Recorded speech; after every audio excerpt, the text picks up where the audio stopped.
welcome to the Finance Story, and I'm your host, Vishal Krishna. We are a leading digital publication that celebrates and captures life in finance.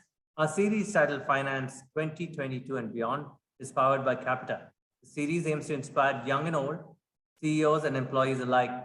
There is a new world order out there, which has emerged thanks to COVID-19, and there has been a realignment of businesses. It has become a world of opportunity for many of us. Think about it, digital is the name of the game, and the role of finance has also changed with it. Financiers and finance professionals need to look at a world that is converged onto a smartphone while the industry continues to grapple with physical legacy. So we bring you great people who can inspire and allow you to aspire, and also how to make this change and transition in today's world. Today, I have with me Aanchal Thakur, who is the CIO and co-founder of Spherium. Spherium is a blockchain company. It's creating a decentralized and borderless financial system. Aanchal, by the way, has been a chartered accountant in the past. It'll be interesting to know how she made that transition. She's been in the industry for more than a decade and has been in blockchain for 5 years. Blockchain and crypto are huge. So let's talk to Aanchal. So tell me, Aanchal, what is going to go down in 2022 and beyond? How are you?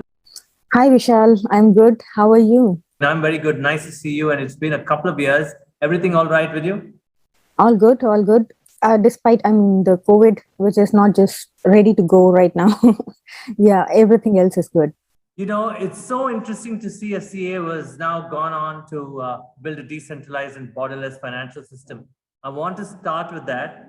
How did you make that transition? Because a lot of finance professionals would want to know, how does one become like Aanchal? Oh, I would rather say that I've been a CA, but I've always been interested in the field of information technology because I've worked with an IT organization for a long time. I've had a natural inclination towards technology and finance. So when I got to know about blockchain in, I think, 2016, end of 2016, I got to know about blockchain. I started with Bitcoin with an MLM scheme, to be honest, and got scammed. And when you get scammed, when you lose money, then you start learning. Then you start exploring what to do. And from there, it all started. And I'm so thankful to that mistake that I made, that it made me learn. And being from the finance industry helped quite a lot because the whole space of blockchain and the technology behind blockchain is actually trying to make the whole world go, from traditional centralized systems to decentralized systems where the whole economy converges together and all the businesses are impacted one way or the other. So you need to know business, you need to know finance, you need to know how things work, how numbers work to be able to understand this industry. And as I started to learn more about Bitcoin and then Ethereum and then the various blockchains which are coming up these days, I started to get hooked to this whole ecosystem. So I would say that if anyone wants to actually start their career or anything in the space of blockchain, the first thing that they should do is create a blockchain wallet, a Bitcoin wallet or an Ethereum wallet, a MetaMask wallet, and just start by putting 10 rupees in that account and then see how convenient it is. And once you start using some applications, you start learning and you start understanding why there is so much hype around this space. When you see that you don't need a middleman like a bank, when you see that you don't need a centralized server like Google hosts. So there is a decentralized option. Correct. In the space of to Chrome. I'm saying try to use the applications rather than just investing. So okay. I would say many of the people just look at the hype around crypto, blockchain, Bitcoin, prices going up and going down and all those. So they're just interested because of the returns that they can get in the industry. And the first thing that anyone does is just go to any of the centralized exchanges, create an account, put in some money and keep on asking around. Like I also get many messages, people asking which crypto should they buy. And I really don't like the fact that you are asking me which crypto should you buy. If you'll ask me, I'll say just, okay, buy the top 2, 3, which are Bitcoin, Ethereum, and maybe Cardano. So what or Binance Smart Chain Token, BNB. Yeah. But these you'll just buy because I'm saying that. Don't do that. it's a very volatile market. It's a very nascent industry. You have to start exploring the space to be able to understand what you're putting your money into, because the money you've earned with a lot of hard Yes. work. So when I say create a wallet, I say create a wallet on blockchain, and just rather than putting some. So when I say add 10 rupees, just buy some tokens in, say, a centralized exchange and move it to a decentralized wallet and see how convenient it is. Send that 10 rupees to your friend or sitting in any part of the world, and you'll see that something which normally used to take days earlier using banks to send your funds would take a matter of seconds. You can send using some of the blockchains. Bitcoin will take 10 minutes.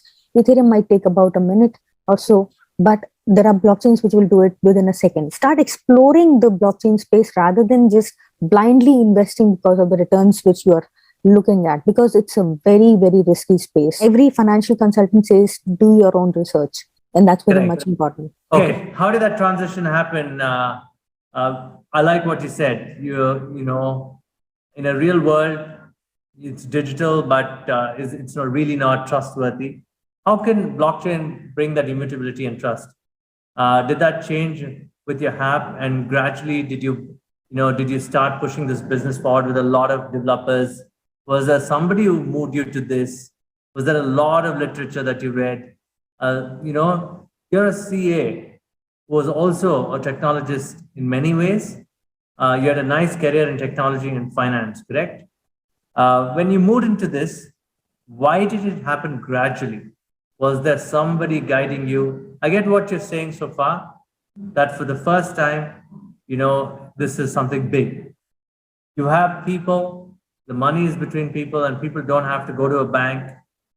I get all that at this point of time. Was that what you believed in? Did that change you immediately? What is the literature that you read? Did you research, experience this, and then change towards decentralized systems? Or was it a gradual shift? How has that journey been for you? It's a gradual shift, or it's always a gradual shift. You cannot just move to a new technology, just leave everything behind. So when I started learning about things. I started reading quite a lot, and everything is available online. So this is another beauty of blockchain space. Most of the smart contracts and applications are open source. All the projects which come out always have a white paper.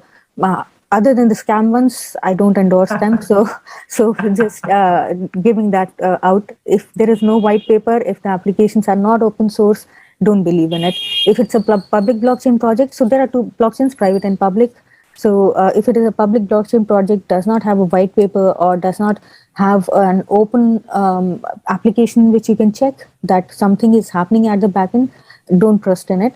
So everything is open. You can actually go and read the white paper of Bitcoin. You can go and read the white paper of Ethereum or any of the top coins or blockchains that are there in the market, and how to participate, how you can contribute, how you can earn out of it.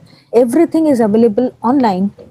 You actually do not need a university to learn about it. That's something which never used to happen, because I'm a chartered accountant also. I have done my, information system audit course. I've done a lot of courses, but there is always an organization teaching you. It has never been the case that I can get everything. Yes, self-learning.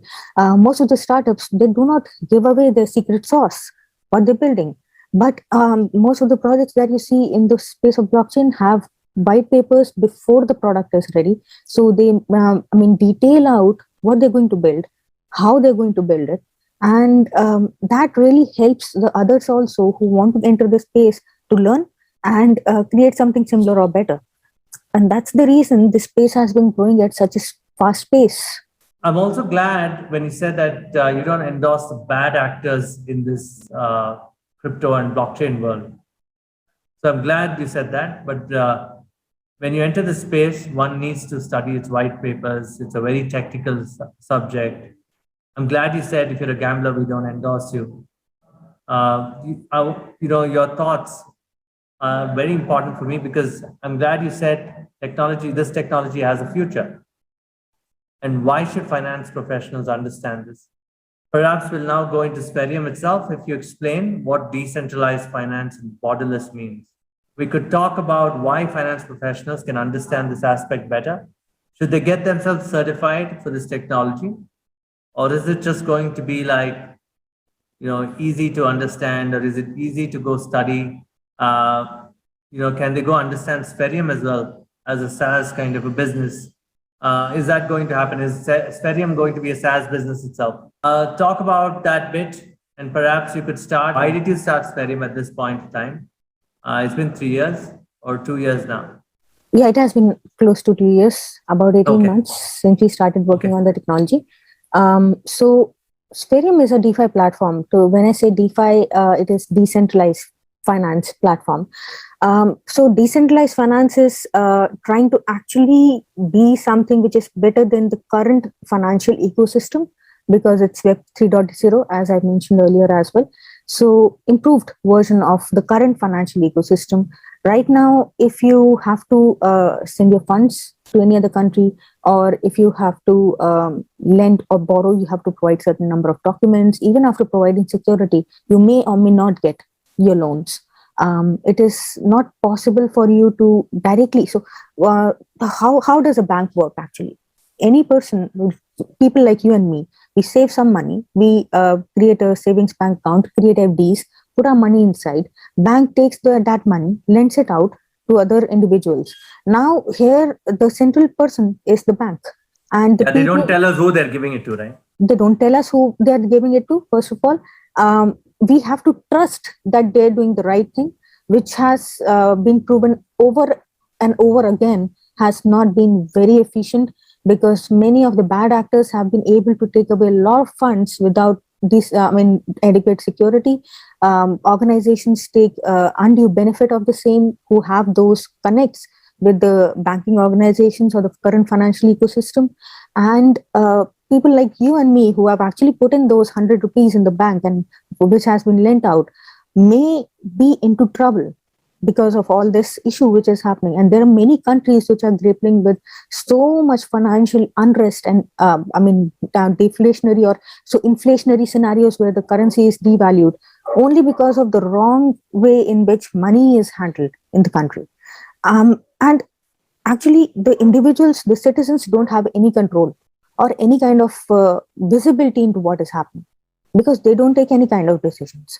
That's the reason DeFi is better, because DeFi or decentralized finance is a space where you have an algorithm which is which has a white paper or the documentation. Everything is open source. You can go and read what exactly this particular algorithm will do, and you decide whether you want to use that algorithm or not. If that algorithm says that I can lend out 100 rupees to other person, but he has to provide me security worth of tokens or crypto assets worth 150, it will take 150 rupees worth of security, give out 100 rupees in return in some other currency, in say a crypto asset like in ETH. They can take in Ethereum and give away USDT, to give you an example. So, and it will always do that because it's a computer program. You cannot change it. No one can control it. And it will not, actually make a mistake if it is on blockchain. Whatever is said will be done. So that way, you know that, okay, my investment is secured by the security which is taken by the algorithm. And if the price of the asset goes down, there are ways for the algorithm to actually ensure that the security is, sold off in the market and liquidated. Nice. And you get your money back. You never lose it. It's a smart contract also in a way. It's a smart contract. Nice. Smart is the term. Smart is the key term. It's smart. No, this is very interesting. I think you laid out in a very technical fashion as to what the future should be. You're almost like saying human beings can take care of themselves without being centralized, that they should be living in a decentralized ecosystem in many ways. I like your analogy that why should a person putting money out there in a stored value, why should he or she not know where money is going into? I think that's a very, very valid point, and I'm sure that this is going to break out into the future and change many minds in this technology. When do you think the world is going to change rapidly towards transparency? I mean, especially when you say that this technology is going to be transparent. Yeah, this is a system which has worked for a long time, but the system failed in 2008 when actually Bitcoin white paper came out. It is failing even now. It is failing a lot of countries. So I see that future will be decentralized. I see that even the current banking organizations will adopt the blockchain transparency, and they may adopt. They've started adopting blockchain for cross-border transfer of funds already. They are toying with the idea. Most of the banks are doing some kind of POCs, just want to be sure that it is working fine or not. But I think that DeFi will actually be taking over a lot of activities which the current banks do, which may just the only thing which is pending is adding the proper layer of KYC and AML. Because it is borderless, the major challenge over there is that other countries also have to create an ecosystem which is coherent, and all the countries have to come together to create a system where every application has similar kind of KYC AML procedures. If that happens, like right now, a bank interacts in India might interact with some bank in Singapore or in US, how they are interacting, how they are ensuring that it is safe and secure. If that kind of system can be done in decentralized finance, I don't see a reason for even the governments to have an issue with this system, which is more transparent, which is more trustworthy, and faster, much faster, much more efficient. Like when I created Spherium, my major goal was that right now DeFi ecosystem is so fragmented, so many blockchains are there. The barrier of entry for a layman is very high technologically. I'm not talking about the financial aspects, but technologically, the barrier of entry is very high in the blockchain space. It's complicated. Things are all fragmented. People who start learning about blockchain might start to know, okay, there is an Ethereum blockchain, there is a Solana blockchain, there is a Polygon blockchain, Avalanche blockchain.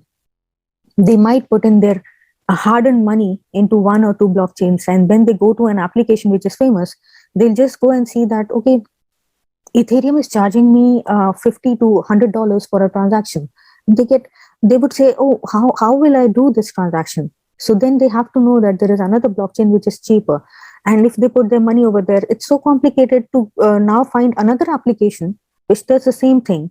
So we thought that the system is so fragmented, so difficult to use right now for laymen, and people have to actually move the tokens from one wallet to another wallet to unnamed number of wallets because of the different blockchains, different wallet systems, that it is very complicated. So we decided, well, let's create a one platform where you get all the DeFi applications, whether it is swap.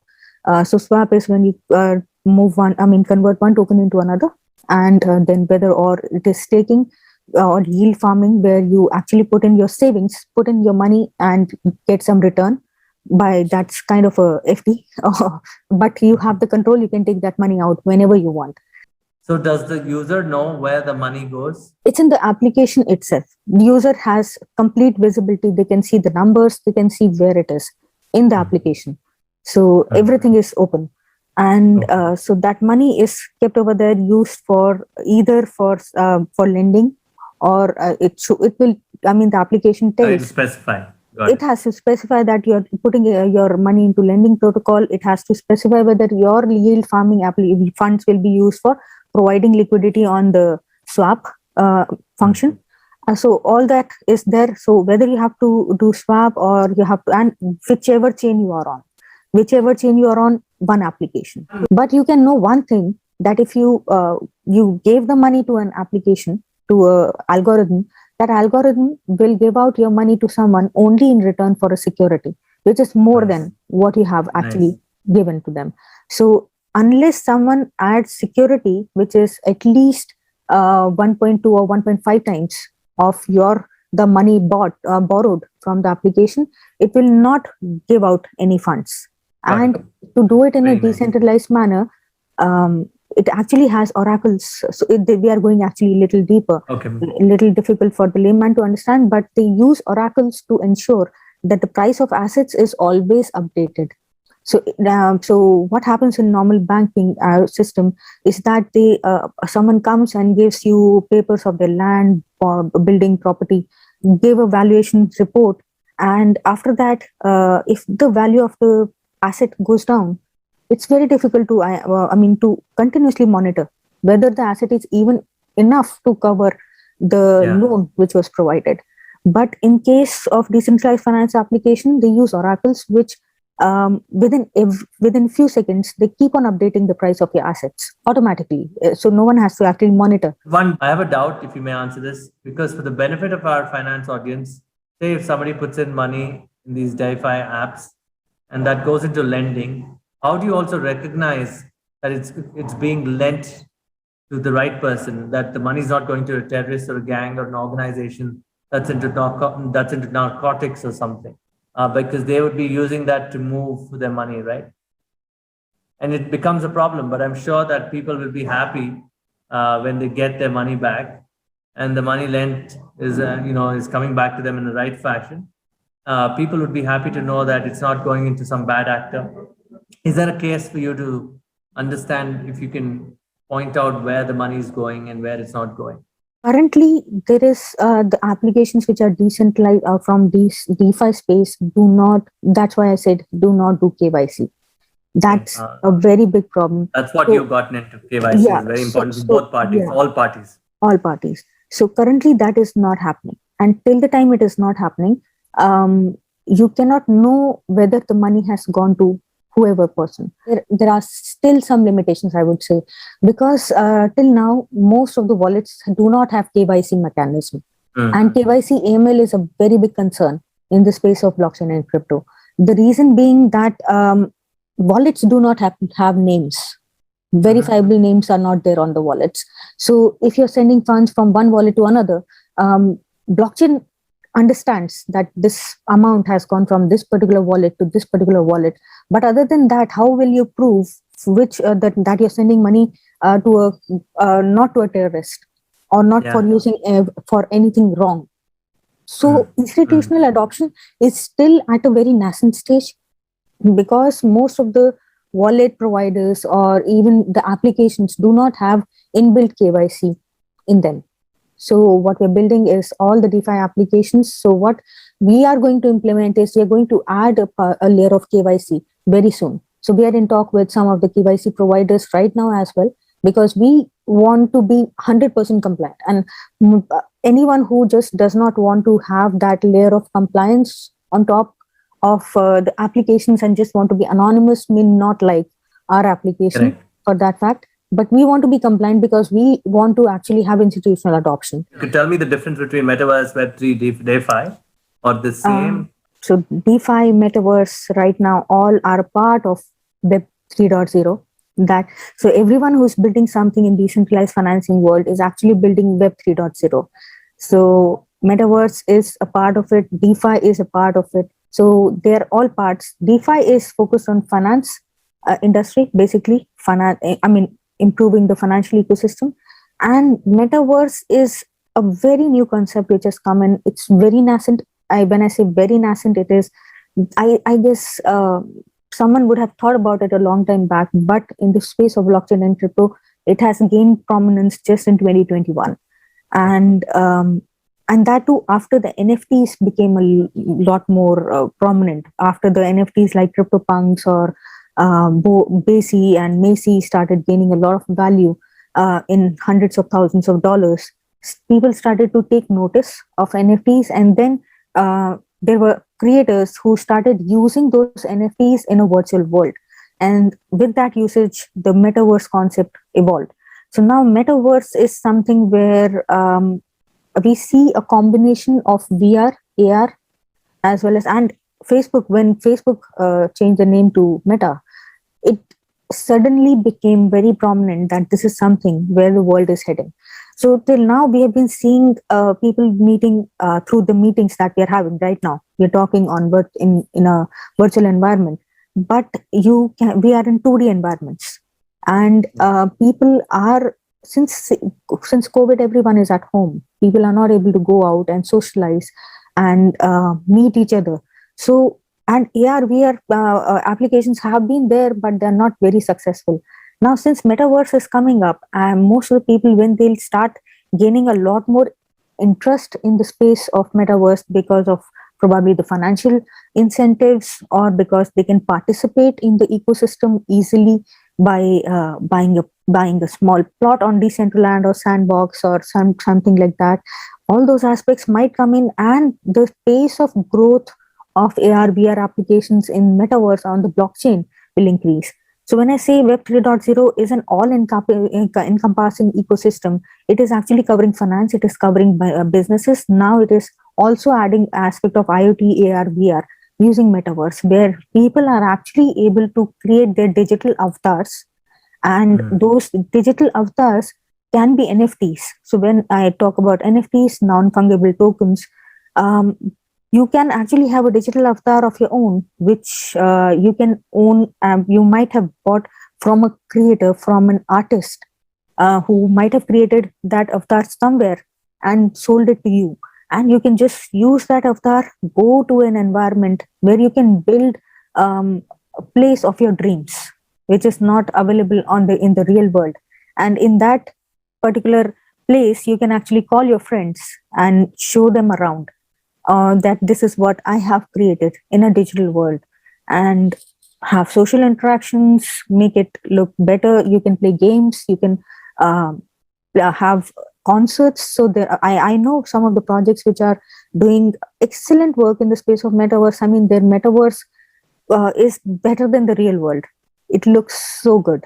If you see their metaverse environments, they're so beautiful, and they're ready to do concerts with singers, with artists who earlier used to have physical gatherings. After the onset of COVID, these are the areas which will actually explode.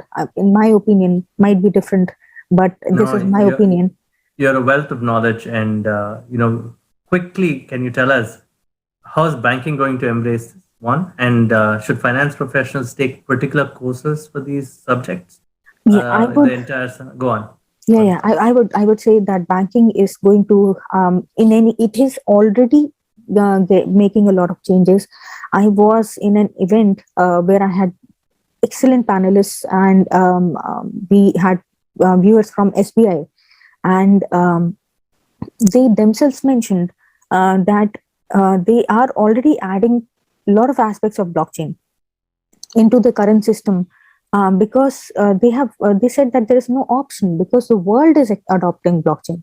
So even if they don't adopt public blockchain, so crypto, they're going to still embrace blockchain into certain aspects. Like they gave an example which was very enlightening for me as well. They said that there is a country where when you do finance of the transport, for the transport of goods from one place to another, when they do that financing, earlier they used to just take some documents which prove that this asset is these kind of inventory is moving from one place to another. Now, since because of the IoT and blockchain tracking each and every movement, they are able to real time see whether the assets are actually going at which step it is. And since through the IoT devices on the roads, so they can know that the asset is at this stage, and they can finance those goods that way. That whether if it is safe and secure, they have all their data available, through which they can actually give out loans at a much cheaper prices, and at a much cheaper rates as well.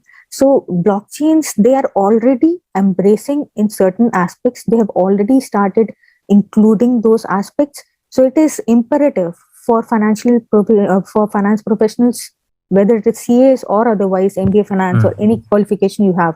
I would say that for a finance professional, first of all, they deal a lot with numbers. They may have different use cases, whether they want to get into blockchain or use blockchain for maintaining the accounts, or to ensure that so there is a concept called triple entry, bookkeeping in blockchain, which is not there. So in normal accounting is double entry. In blockchain, we call it triple entry because there is another aspect added. So there is a triple entry bookkeeping system as well in blockchain. So it is possible that a finance professional might be interested only in that aspect, that how blockchain will actually automatically do all the transactions and be able to do automatic auditing. You don't have to do audit. You need to know blockchain. It's not an option right now for you, because what will happen when tomorrow you'll go to a bank to do an audit or to understand their systems or to create their systems, to create their internal controls or anything, you will be required to understand what they're doing, what kind of systems they have in place, which so you need to know. And what way you can learn is, there are some colleges, there are some places who have started doing some courses for finance professionals as well. I think even FinanceStory is also coming up there with their some tech platform. So I'm very sure that this one will be something, I mean, very good, because FinanceStory has been in this space for a very long time of finance. For a couple of years now, yes. So I really look forward to collaborating with you. There's a lot to learn. There's a lot to disseminate. There's a lot of opportunity for all of us. Thank you so much, Aanchal. For any finance professional or a CFO, go check out Spherium. And we are the Finance Story, by the way. This series is titled Finance 2022 and Beyond, powered by Capta, of course. You could write to us and we'd get back to you with more questions if you want Aanchal to answer them. Thank you so much, ladies and gentlemen. And that's Aanchal of Spherium. Thank you so much, Vishal. Thanks for having me here.